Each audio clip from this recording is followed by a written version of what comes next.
thank you very much for being on the programme with us today. So you're here to talk about the number of domestic abuse victims who then go on to take their own lives, because the numbers has been going up, hasn't it? Yeah, so the Home Office and the MPCC have been undertaking this research for a number of years that, I mean, in one regard, we have the data on the number of people who die by suicide rather than the sort of more famous data that is the women who are killed by men. But, yeah, I mean, every year it would seem that the number outstrips the number of homicides even, is the number of victims of domestic abuse who then die by suicide.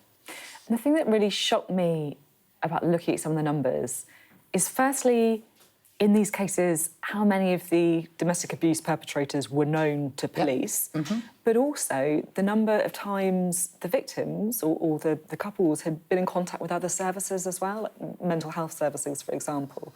I mean, yeah, so one of the things that the report identifies is the risk factor with mental health in both the cases of the perpetrator and the victim.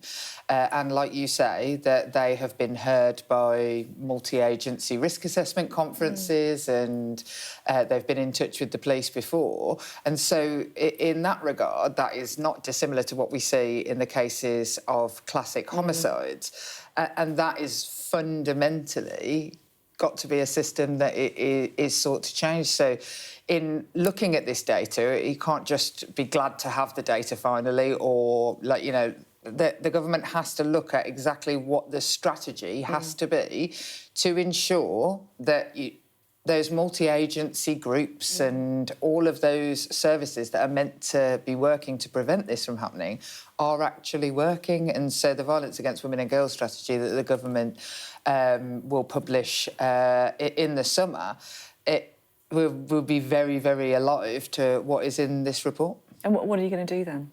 I mean, look, it's not going to change overnight, any of this. I wish that I could say that I will make every social work response brilliant overnight, that I will make every police officer response brilliant overnight. What we have to do is look at the fundamentals of the systems of prioritisation on things like domestic abuse. So, you know, classically, the police haven't had as part of their performance data violence against women and girls. That, you know, hasn't been taken seriously enough. Yeah, like, we have to make it be taken seriously, but with systematic approaches. So I don't want to preempt what will be in the strategy, but if you look, for example, at what we've learnt from some of these deaths, like the case of Raneem Ouda, where the call out to 999 led to her not being protected on the night she died. What we see in that is that we need specialists within the 999 call centres, so that is what we're putting in place. But what we have to do is find wherever in the system a victim or a perpetrator comes forward and is known to services, and ensure that access point leads to action. And that is what a cross-government strategy has to be about. At the minute, it feels to me like we're talking a lot about toxic masculinity. And I'll be honest, because it's a phrase I kind of hate, because masculinity is not a bad thing, right? You know, masculinity is great. It's men being men is fine.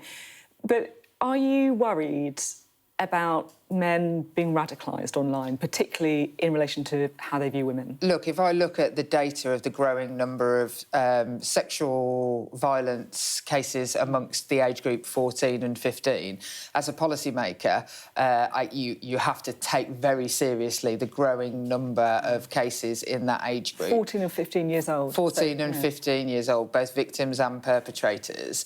But then, as a mother of teenage sons, I also have to, you know, be very, very alive to not wanting to just make, like, all boys feel like they are the problem.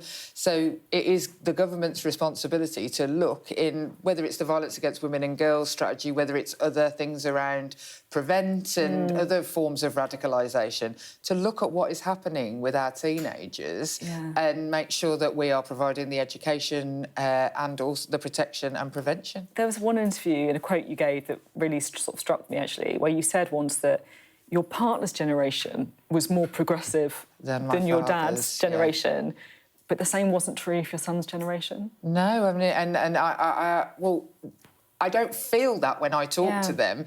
Not talking about your particular sons. No, but if anything, I find them a bit too progressive at times. It's annoying.